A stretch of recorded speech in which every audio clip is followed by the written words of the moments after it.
Assalamualaikum warahmatullahi wabarakatuh. Untuk pertemuan kali ini kita akan membahas contoh produk dari fermentasi ya, atau produk yang melibatkan dan memanfaatkan mikroorganisme. Salah satunya produk industri yang sudah banyak ya diketahui, yaitu adalah pembuatan nata de coco atau selulosa bakteri. Jadi kalau kita tinjau ulang pohon industri kelapa gitu ya, nata de coco kan terbuat dari air kelapa. Nah, untuk pohon industri kelapa itu sendiri dari kelapa gitu ya. Kelapa kan ada buah, ada batang, ada lidinya gitu ya. Nah, di dalam buah ini ada air kelapa. Dan pada tahapan ketiga dari pohon industri ini yang menjadi bahan baku dari pembuatan nata de coco gitu ya. Ya, ada coco vinegar, ada sari kelapa nata de coco, dan segala macam inilah produk sampai dengan produk-produk turunannya, bahkan sampai ke dalam produk yang sangat hilir ya, produk kosmetik gitu.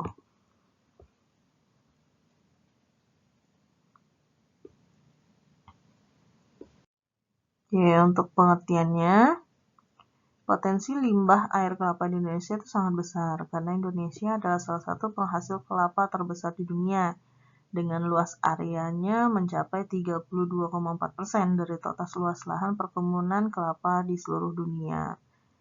Nah, kenapa dibilang, nanti bakal ada yang bilang, enggak Bu, soalnya air kelapa kan saya minum, tidak saya buang.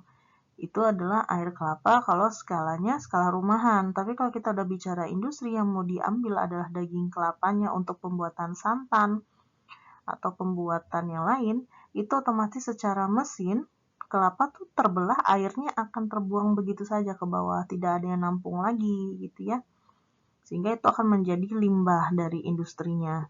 Nah, nata de coco ini adalah hasil fermentasi air kelapa yang menggunakan bakteri Acetobacter psillinum.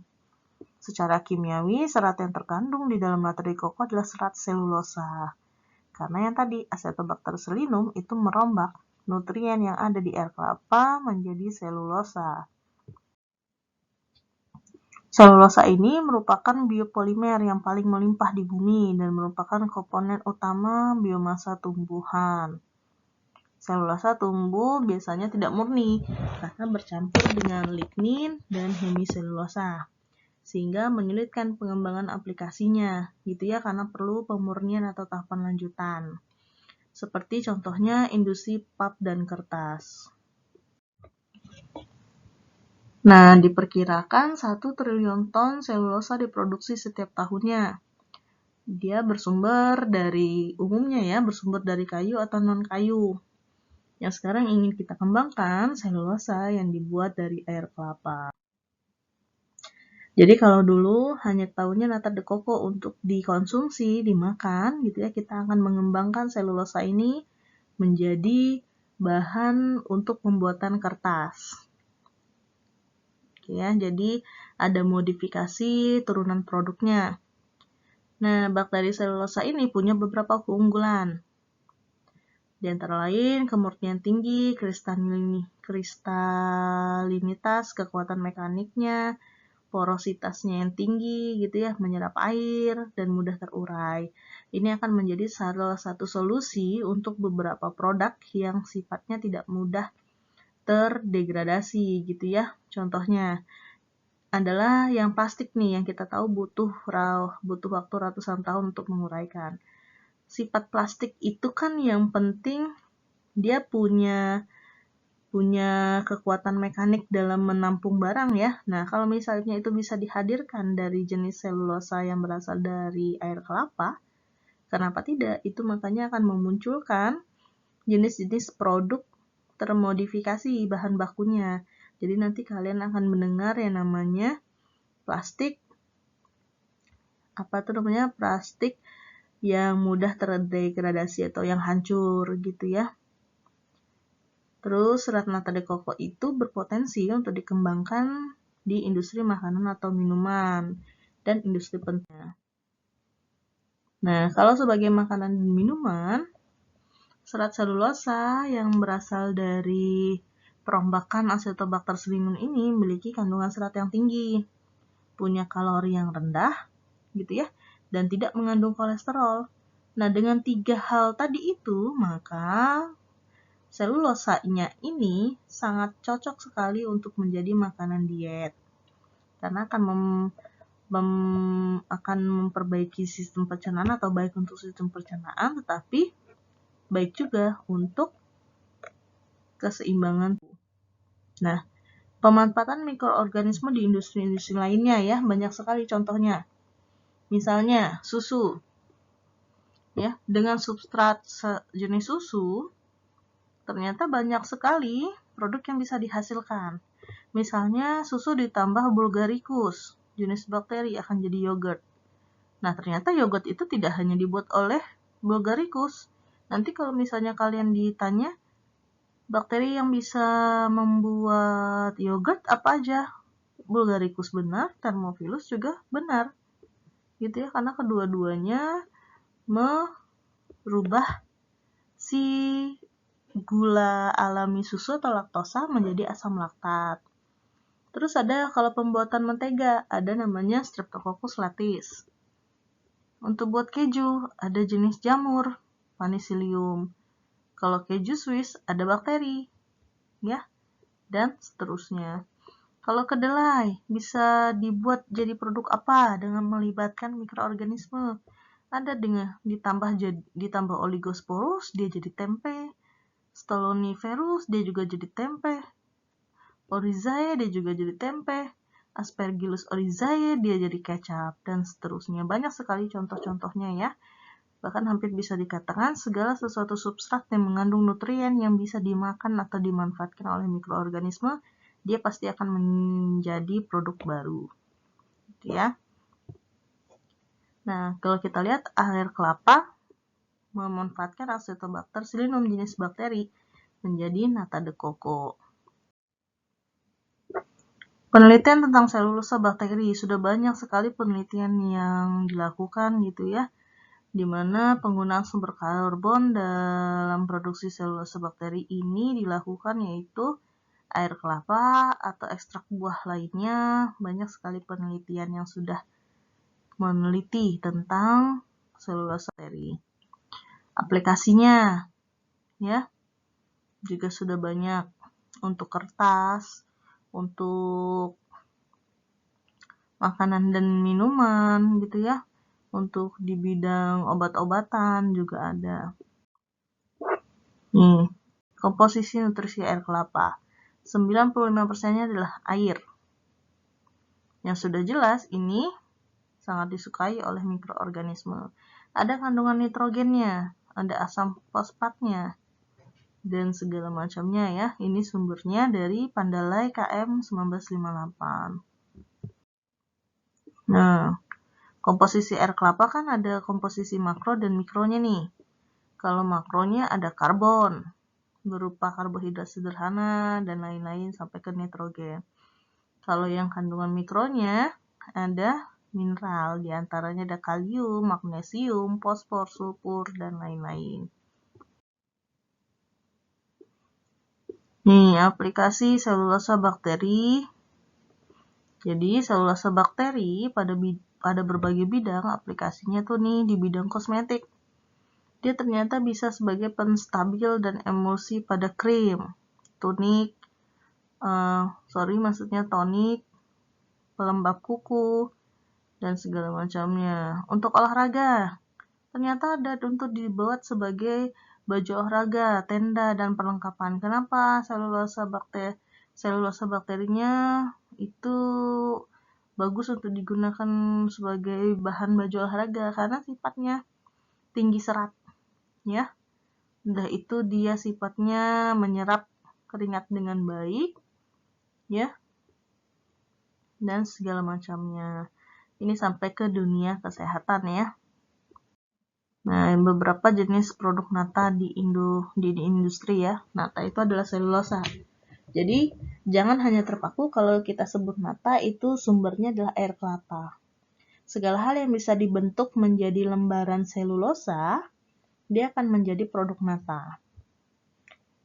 Gitu ya. Jadi kalau misalnya jenis bakteri Silinum diaplikasikan untuk ke air nanas dan dia menghasilkan nata atau lembaran selulosa di atasnya, yaitu berarti produk nata. Dan namanya menjadi nata de pina. Nata yang berasal dari pineapple.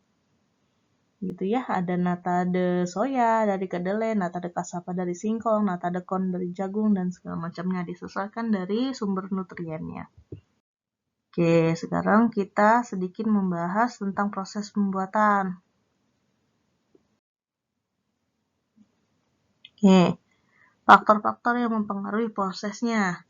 Yang pertama, tingkat sterilisasi jelas. Kalau tidak steril akan memungkinkan munculnya kontaminasi silang. Yang tumbuh bisa jadi bukan si Silinum, tapi jenis mikroorganisme lain yang bukannya merombak si nutrien sumber menjadi selulosa, malah bisa menjadi hifa. Misalnya ya, kalau yang tumbuhnya adalah jenis kapang, malah terbentuk benang-benang putih atau hitam. Itu malah merusak, bukannya menjadi produk selulosa. Atau bahkan jenis Lactobacillus lain yang merombak menjadi asam laktat, dia menggumpal dan berasa asam. Tentu itu bukan karakteristik dari produk nata. Terus juga harus diperhatikan kalau cuaca, dia harus pakai suhu kamar. Ya, berarti ini tergolong mikroorganisme mesofilik. Terus komposisi bahan harus disesuaikan dengan kebutuhan si Silinum. Silinum makannya apa? Harus ada nitrogennya, harus ada gulanya, harus ada apa, itu harus dipenuhi dalam proses pembuatannya. Gitu ya. Nah, ini adalah karakteristik dari Acetobacter Silinumnya. Peralatan yang digunakan. Ini sederhana ya, pasti ada panci, kompor, gas, dan lain-lainnya. Kalau bahannya sudah jelas, kita akan membuat nata de coco, berarti butuh air kelapa. Starternya, Acetobacter Silinum. Ureanya, amonium sulfat sebagai tambahan nutrisi untuk si Silinum. Gula pasir sebagai tambahan glukosa, asam asetat atau cuka untuk mengasamkan kondisinya, karena si Silinum merupakan jenis mikroorganisme yang hidup yang dapat tumbuh optimum pada kondisi pH asam. Nah, prosedur kerjanya. Jadi yang pertama kita buat dulu nih media fermentasinya. Terus kita inokulasi bibit natanya, kita fermentasi dan kita panen. Pembuatan media fermentasinya dengan cara yang pertama, air kelapa yang sudah difiltrasi, artinya sudah terpisah dari benda-benda asing, lalu masukkan ke dalam wadah atau panci untuk ditambahkan gula pasir dengan konsentrasi 10%. Urea, gitu ya. Lalu didihkan rebus sampai mendidih, terus kalau masih ada keluar busa-busa disaring lagi sampai akhirnya benar-benar bersih. Lalu kalau sudah semuanya larut, tambahkan asam asetat 10 ml untuk menjaga kondisi asam pada media fermentasinya ya. Nah, kemudian setiap 1 liter medianya tuangkan ke dalam baki atau wadah-wadah yang datar gitu ya. Nah, sudah itu tutup wadah dengan kertas koran yang bersih lalu ikat. Dinginkan. Kenapa kertas koran? Karena kertas koran masih ada pori-pori memungkinkan udara masuk. Udara masuk karena fermentasi yang dilakukan pada si Silinum itu jenisnya masih aerob gitu ya. Dinginkan sekitar 2-3 jam sampai suhunya segini. Gitu ya. Karena kalau terlalu tinggi saat si starter atau si Silinumnya ditambahkan bukannya hidup malah mati. Karena jenis nata Silinum itu tidak tahan pada suhu panas. Dia tergolong pada jenis mikroorganisme mesofilik, suhu ruang ya. Oke. Lalu kalau sudah jadi, udah media fermentasinya si air kelapa yang sudah ditambahkan itu sudah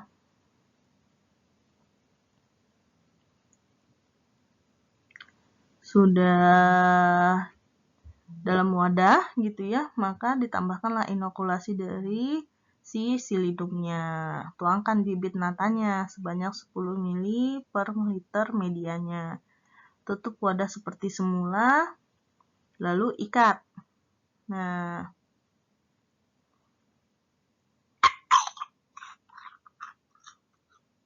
iya, kalau sudah begitu, nah setelah itu kita masuk ke dalam tahapan fermentasi medianya gitu ya. Jadi, angkat wadah yang sudah berisi media, terus sudah dimasukkan biang nata ke ruang fermentasi lalu disimpan. Ini namanya masuk ke dalam fase fermentasi. Wadah bisa ditumpuk secara teratur, yang penting usahakan sirkulasi udaranya lancar dan suhunya stabil. Karena ini jenis fermentasi aerob di suhu ruang, gitu ya.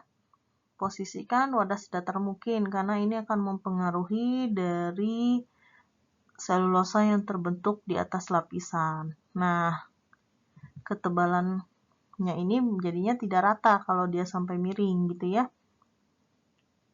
Oke.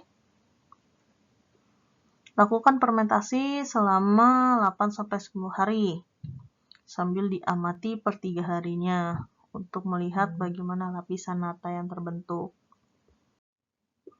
Lalu kalau sudah masuk ke 8-10 hari setelah diamati, ini masuk ke dalam fase panen. Silahkan dipanen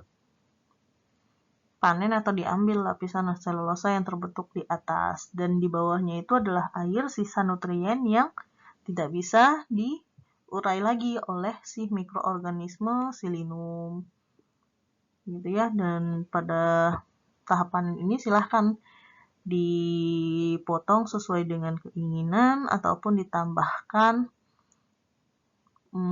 perasa dan segala macamnya ya untuk menambah daya tarik dari cita rasa maupun estetikanya. Oke, ini adalah prosesnya ya. Jadi kalau ini yang tadi disebut baki atau wadah tempat fermentasinya, nanti ini ditutup koran gitu ya, didiamkan. Ini kalau 8-10 hari dia akan seperti ini nih, lapisan putihnya akan muncul ke atas. Ini kalau nih berupa lembaran seperti ini kalau sudah dipanen ya. Jangan lupa dicuci dulu, baru dipotong dan diolah menjadi produk yang diinginkan.